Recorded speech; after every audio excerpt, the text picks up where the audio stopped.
Praise the lord. ఈరోజు విజయవాడ పాత బస్తీ లేక వన్ టౌన్ తారాపేటలోని సెయింట్ పీటర్స్ కో-కేథడ్రల్ ఈ చర్చిని కొన్ని దశాబ్దాల క్రితం ఓల్డ్ బిషప్ హౌస్ అనేవాళ్ళు, అదేవిధంగా మదర్ చర్చి అని కూడా పిలిచేవాళ్ళు. Saint Peter's co cathedral, Tarapet, Vijayawada 1. ఇది మీరు చూస్తున్నది సుమారు ఒక 6-7 సంవత్సరాల క్రితం నూతనంగా నిర్మించబడిన చర్చి. ఇది విజయవాడ రైల్వే స్టేషన్ 10వ నెంబర్ ప్లాట్ఫారం బుకింగ్ కరెక్ట్గా ఎదురుగా ఉంటుంది. చూడటానికి పెద్ద రాజకోట ప్యాలెస్ లాగా, మహారాజా ప్యాలెస్ లాగా ఉంటుంది.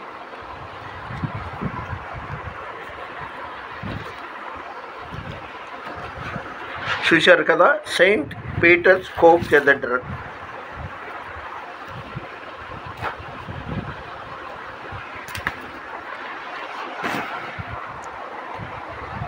ఇది పాత చర్చి.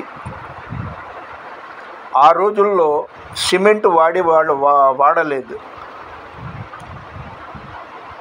గానుగ, సున్నం, ఇసుక ఇంకా కొన్ని రసాయనాలతో నిర్మించబడిన చర్చి.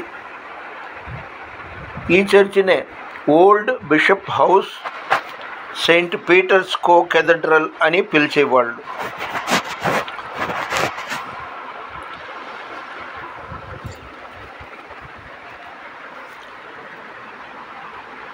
దేవుడు ఈ చర్చి ద్వారానే నన్ను రచయితగా, అనేక క్రైస్తవ పత్రికలకు విలేకరిగా, అంటే ఆ ఉద్యోగం చేయాల, నేను ఇష్టపడి స్వచ్ఛందంగా అది చేశాను అన్నమాట.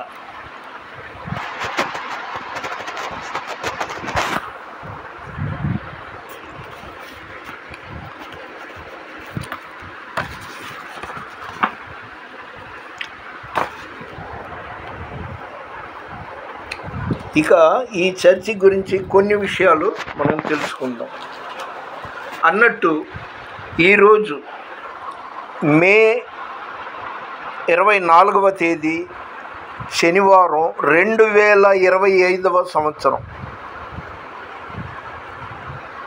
నేను పక్కా ఆర్సిఎంని, పక్కా పెంతెకోస్తుని, లూథరన్ని, బ్యాప్టిస్టుని అనుకోకండి. అపోస్తులు 10వ అధ్యాయం 36వ వచనంలో యేసుక్రీస్తు అందరికీ ప్రభువు.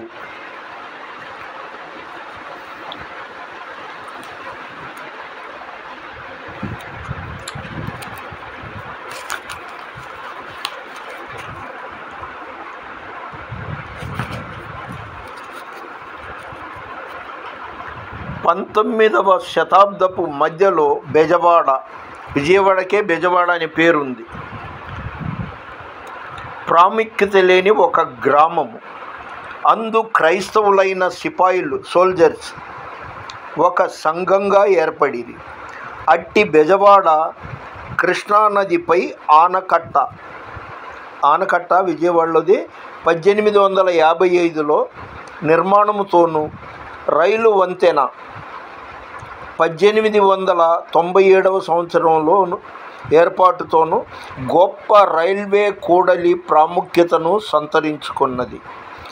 అనేక మంది రైల్వే పనివారులకు, ఉద్యోగస్తులకు నిలయమై చాలా ఆర్సిఎం కథోలిక, ఆంగ్లో ఇండియన్ కుటుంబములకు స్థావరమైనది. ఇప్పుడు ఈ సంఘంలో కొనసాగుతున్న విశ్వాసులు ఆ రోజుల్లో పక్కా అన్యులుగా ఉండేవాళ్ళు, వాళ్ళ పూర్వీకులు పెద్దలంతా. అది అక్కడ సమీపం, వించిపేటకు సమీపంలో అంబేద్కర్ బొమ్మ ఉంది. దాని వెనకాల ఒక గంగానమ్మ గుడి అని ఉంది. అక్కడ ఏటపోతుల్ని బలిచ్చేవాళ్ళు. ఆ రోజుల్లో విశ్వాసులు లేదా ఆర్సీఎం వాళ్ళు ఎక్కువ శాతం ఆంగ్లో ఇండియన్స్, ఆ తర్వాత తమిళనాడు నుండి బిట్రగుంట, రేణిగుంట, నెల్లూరు ప్రాంతాల్లో మెల్లిమెల్లిగా క్యాథలిక్ తమిళ కుటుంబాల వాళ్ళు ఆంగ్లో ఇండియన్స్ దగ్గర వంట పని చేసేవాళ్ళు. ఆ నేపథ్యంలో తమిళులు అంటే 80% ఆంగ్లో ఇండియన్స్, 20% తమిళులు ఆ చర్చిలో ఉండేవాళ్ళు. ఇప్పుడు ఉన్న విశ్వాసులు ఎవరో ఆ రోజుల్లో లేరు, నాకు బాగా గుర్తు. ఎందుకంటే నేను 80వ పడిలో ఉన్నాను. అన్నట్టు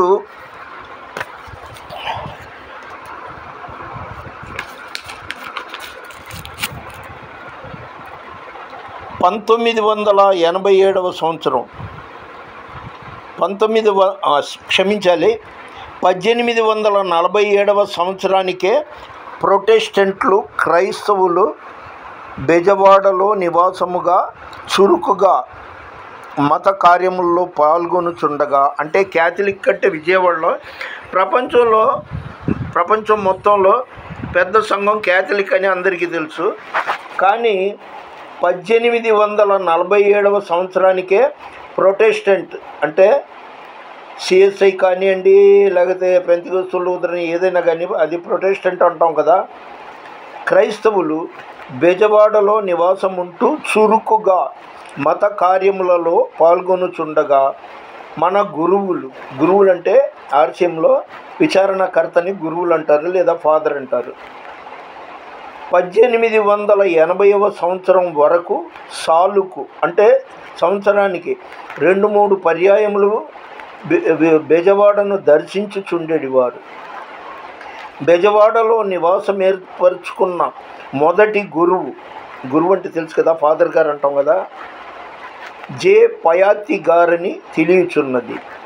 ఫాదర్ పి కార్లినో గారు పాత మున్సిపల్ ఆఫీసు దగ్గరలో ఒక చిన్న చర్చిని, గురు నివాసమును నిర్మించినట్లు తెలియజేయుచున్నది.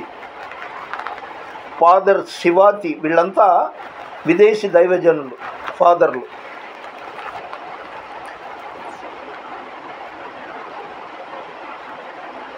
ఫాదర్ శివాతి మార్కో గారి నేతృత్వంలో బెజవాడ 1896వ సంవత్సరమున ఒక విచారణగా ఆవిర్భవించినది. బెజవాడకు మంచి భవిష్యత్తు కలదని భావించిన వీరు 1899వ సంవత్సరం సెయింట్ ఆన్స్ అంటే తెలుగులో పునీత అన్నమ్మ గారు అంటారు, సెయింట్ ఆన్స్ అమ్మగారుల మఠమును స్థాపించింది.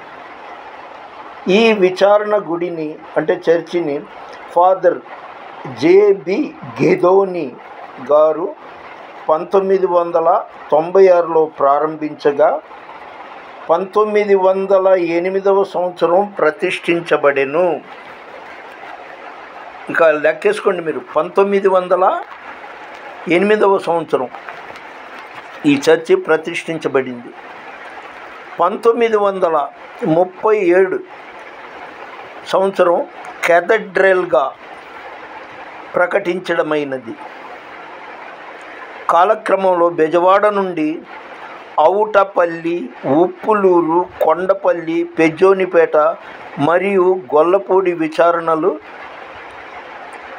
వేరైనవి. సరే, ఇంకా క్లుప్తంగా కొన్ని మాటలు చెప్పేసి ముగిస్తాను.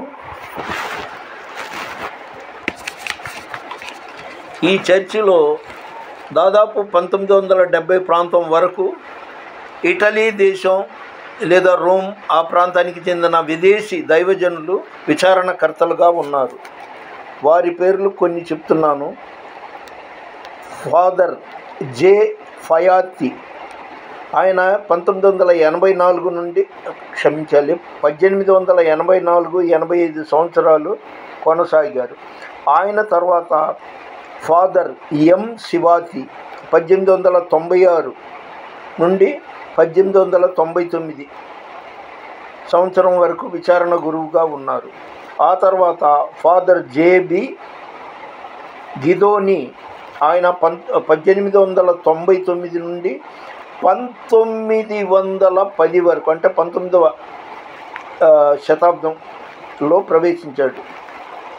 ఆ తర్వాత ఫాదర్ హెచ్ పెజ్జోని, ఈయన 1910వ సంవత్సరం నుండి 1920వ సంవత్సరం వరకు, అంటే దాదాపు 10 సంవత్సరాలు ఈ చర్చిలో విచారణ గురువుగా కొనసాగారు. ఈయన పేరే, ఫాదర్ పెజ్జోని గారి పేరు మీదే విజయవాడ రైల్వే స్టేషన్, రైల్వే షెడ్కి సమీపంలో ఉన్న పెజ్జోనిపేట అంటే ఫాదర్ పెజ్జోని గారి పేరు అన్నమాట. అదేవిధంగా 1920వ సంవత్సరం నుండి 24వ సంవత్సరం వరకు ఫాదర్ హెచ్ కొల్లి COLLI. ఆ తర్వాత మళ్ళీ 1924వ సంవత్సరం నుండి 28వ సంవత్సరం వరకు ఫాదర్ పెజ్జోని గారు. ఆ తర్వాత 1928వ సంవత్సరం నుండి 1933 ఫాదర్ డి గ్రాసి. ఈ గ్రాసి ఫాదర్ గారి పేరు మీదే విజయవాడ గుణదలమాత చర్చి క్రింద భాగంలో పెద్ద హై స్కూల్ ఉంది, బిషప్ గ్రాసి హై స్కూల్ గ్రౌండ్ అని కూడా అంటుంటారు. ఆ తర్వాత 1993వ సంవత్సరం నుండి 34వ సంవత్సరం వరకు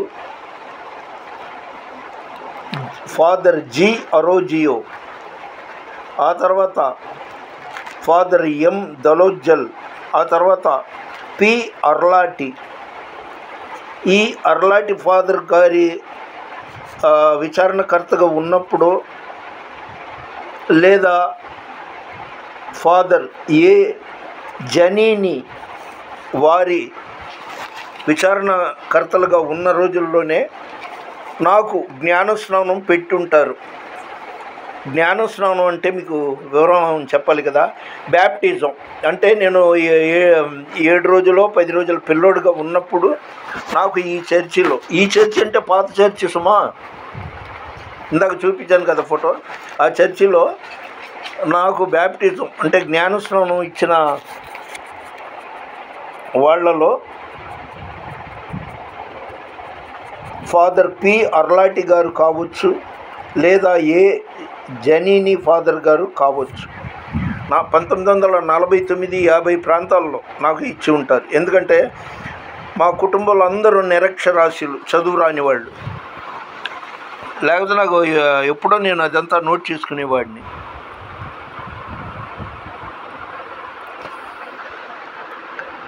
ఆ తర్వాత మళ్ళీ 1951 నుండి 53వ సంవత్సరం వరకు ఫాదర్ పి అర్లాటి. ఆ తర్వాత జి అరోజియో ఫాదర్ గారు 1953 నుండి 57వ సంవత్సరం వరకు కొనసాగారు. అదేవిధంగా 1900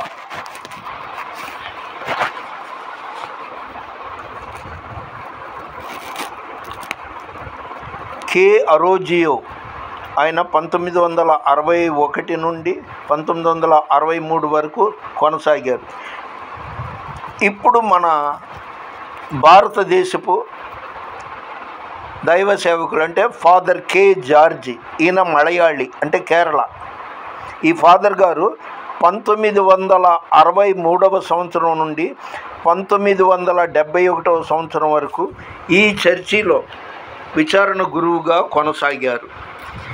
ఈ ఫాదర్ కే జార్జి గారి ద్వారా నాకు ఇదే సెయింట్ పీటర్స్ కో కెథడ్రల్లో 1971వ సంవత్సరం ఆగస్టు 9వ తారీఖు విజయవాడ నివాసి అయిన రత్నం ఫ్రాన్సిస్ అనే నాకు ఏలూరు పెన్షన్ లైన్లోని ఆర్ మైకేల్ మరియమ్మల కుమార్తె మికేలమ్మకు జ్ఞాన వివాహం అంటే పరిశుద్ధ వివాహం జరిగింది. అంటే ఈ చర్చి నేను అనేది పాత చర్చ్ అన్నమాట. ఇందాక ఫోటో చూపించాను కదా, ఈ చర్చి. దీన్ని పడగొట్టి తర్వాత ఏమో ఈ చర్చిని భారీగా కట్టడం జరిగింది. ఆ తర్వాత తెలుగు దైవజనుడు ఫాదర్ యాదాల బాలస్వామి గారు, ఈయన 1971 సంవత్సరం నుండి 72 సంవత్సరం వరకు ఈ చర్చిలో విచారణకర్తగా కొనసాగారు.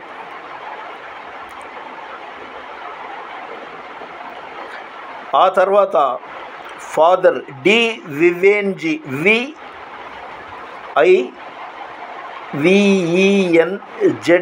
వివేన్జీ, ఈయన 1972 సంవత్సరం నుండి 1979 సంవత్సరం వరకు విచారణ గురువుగా కొనసాగారు. అంటే ఇప్పుడు నేను ప్రారంభించిన పేర్లలో ఒక్క జార్జి ఫాదర్ 1963 నుండి 71 వరకు మన భారతీయ ఫాదర్ అంటే కేరళ ఫాదర్ అన్నమాట, కె జార్జి గారు కొనసాగారు. ఆ తర్వాత అంతా విదేశీ, ఇటలీ కానివ్వండి, రోమ్ కానివ్వండి, ఆ దైవ సేవకులు ఫాదర్లుగా, విచారణ గురువులుగా నియమింపబడ్డారు.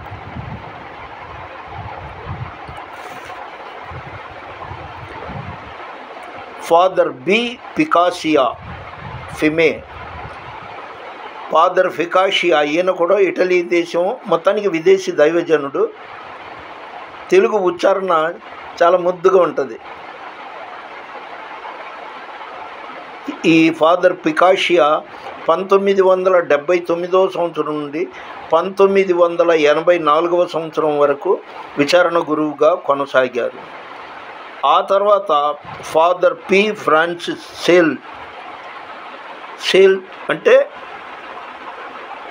Father Francis sales, ACALES, father P Francis sales 1984 సంవత్సరం నుండి 91 సంవత్సరం వరకు విచారణ గురువుగా కొనసాగారు. ఈయన కూడా కేరళ అంటే మలయాళీ ఫాదర్.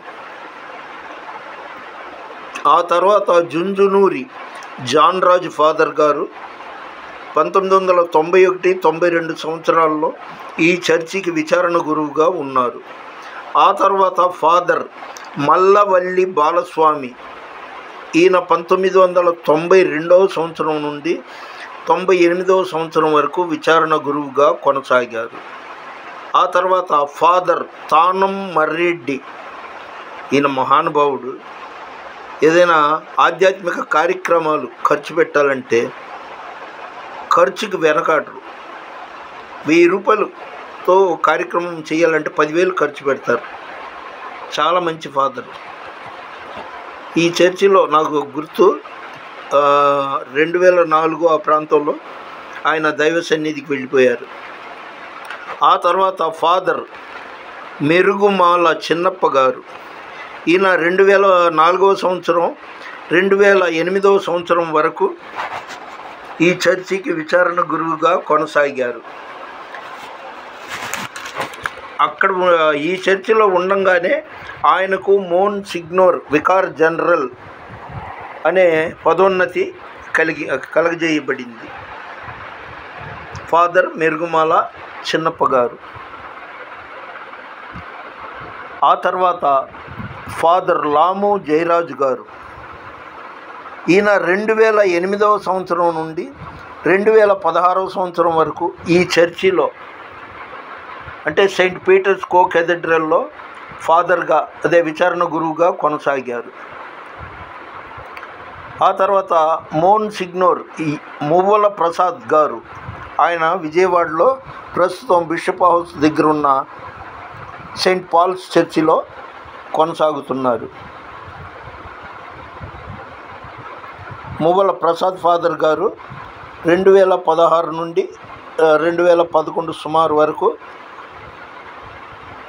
2016 నుండి 2020-21 సంవత్సరాల వరకు కొనసాగారు. ప్రస్తుతం ఈ చర్చి సెయింట్ పీటర్స్ కో కెథడ్రల్ విచారణ గురువుగా ఫాదర్ దామాల విజయ్ కుమార్ గారు 2022వ సంవత్సరం నియమింపబడ్డారు. ఇదండి ఈ చర్చిలోని చర్చి అనేకంటే ఎక్కువ శాతం సెయింట్ పీటర్స్ కో కెథడ్రల్ అనే పేరు ఉంది. చూడటానికి పెద్ద రాజు ప్యాలెస్, రాజుగారి కోటలాగా ఉంటుంది. చాలా వైశాల్యం కూడా బాగుంటుంది, నీట్గా ఉంటుంది. సరిగ్గా 10వ నెంబర్ రైల్వే స్టేషన్ బుకింగ్ ఎదురుగానే ఈ చర్చి ఉండడం విశేషం. ఇకపోతే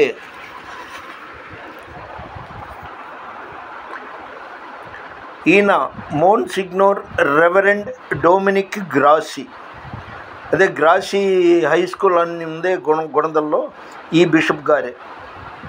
ఈయన 1933వ సంవత్సరం నుండి 1951 సంవత్సరం వరకు బిషప్గా కొనసాగారు.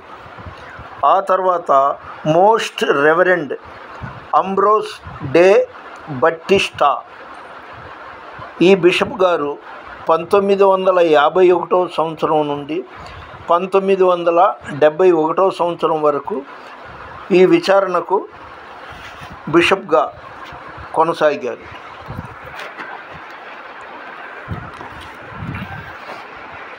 ఆ తర్వాత మోస్ట్ రెవరెండ్ బిషప్ జోసెఫ్ తుమ్మా గారు, ఈయన తమిళ్ చాలా బాగా మాట్లాడతారు.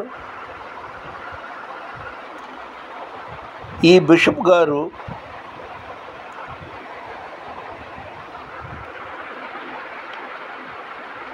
1997వ సంవత్సరం వరకు ఈ విచారణకు బిషప్గా కొనసాగారు. ఆ తర్వాత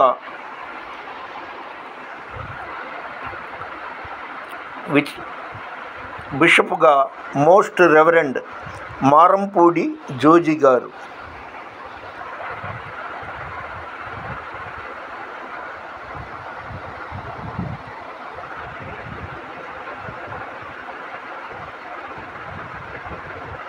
ఈయన 1997వ సంవత్సరం నుండి 2000 సంవత్సరం వరకు బిషప్గా కొనసాగారు. విజయవాడ జోజి నగర్, ఈయన పేరు మీదే చాలామంది పేదలకు కూడా ఆ రోజుల్లో ఇళ్ల స్థలాలు ఇవ్వడం జరిగింది. ఈయన పేరు మీదే విజయవాడలో సొరంగం అవతల జోజి నగర్, గొల్లపూడికి సమీపంలో జోజి నగర్ ఉంది. బిషప్ మారంపూడి జోజి గారు. అయితే ఇక్కడ విశేషాలు చెప్పే ముందు కొన్ని మాటలు చెప్తున్నాను.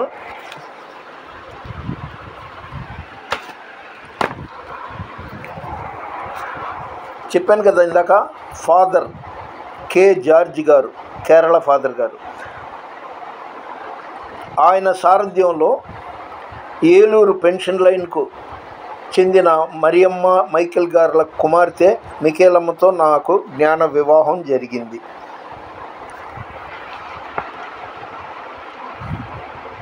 తర్వాత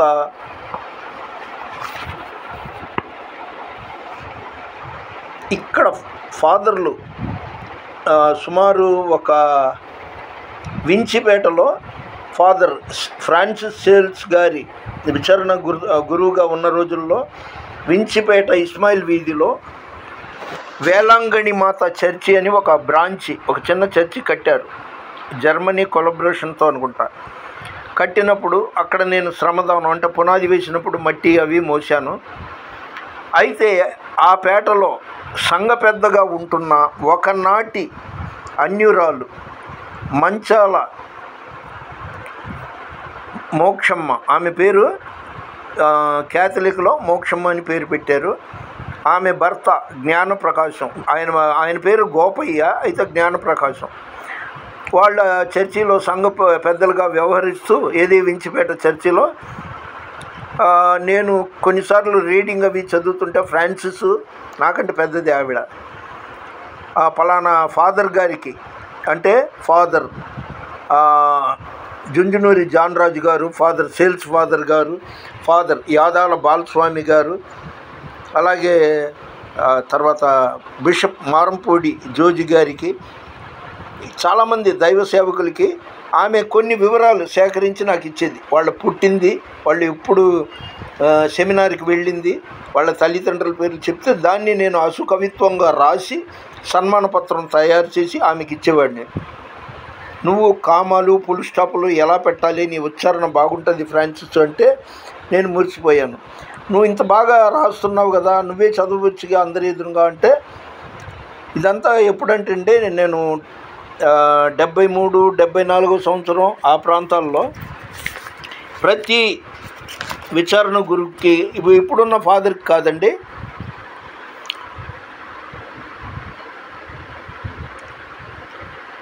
సుమారు 1991 సంవత్సరం నుండి చాలామంది ఫాదర్లకి, బిషపులకి చర్చిలో అందరి సమక్షంలో నేను సన్మాన పత్రం రాయడమే కాకుండా అందరి కోరిక మీద నేనే స్వయంగా చదివేవాడిని.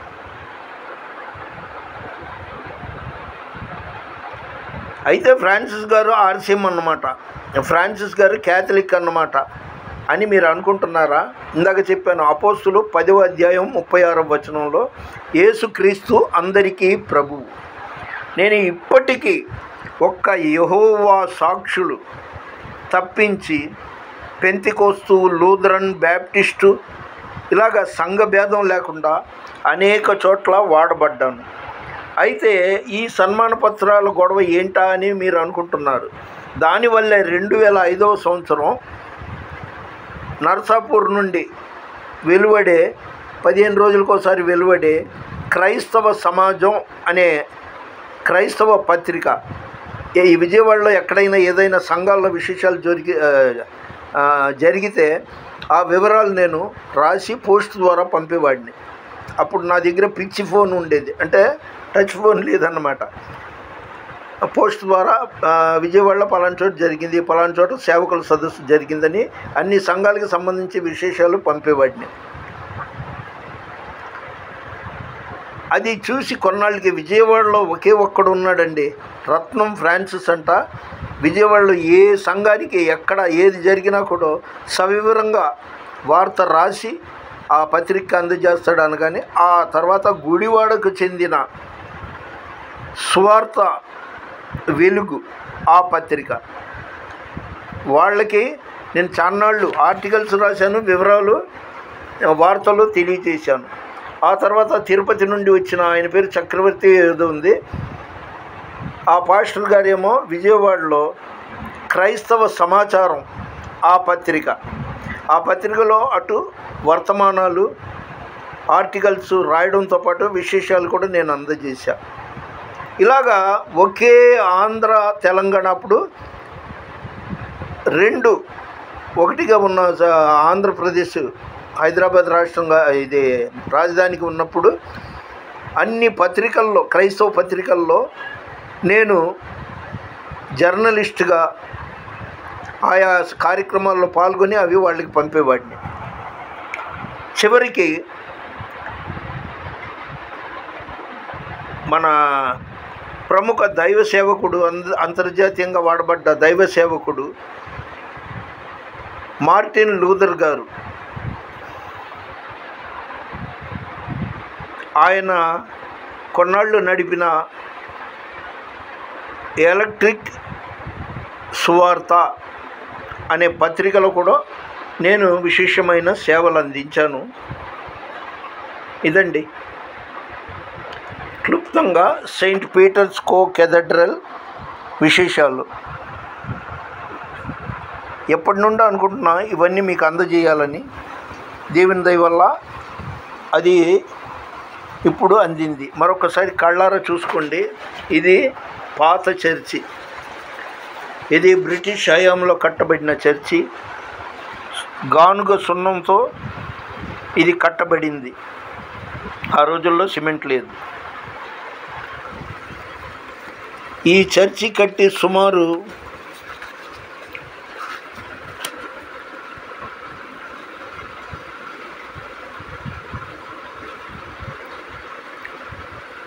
2015, 2016 సంవత్సరాలు 2016వ సంవత్సరం 2017 సంవత్సరం మధ్యలో ఈ పాత చర్చిని పడగొట్టి, అంటే వర్షం వస్తే లోపలికి నీళ్లు వచ్చేసింది, అందుకని ఈ చర్చిని పడగొట్టి ఈ సెయింట్ పీటర్స్ కో కెథడ్రల్ను నిర్మించడం జరిగింది. దేవుని దయ వల్ల, దేవుని మహాకృపతో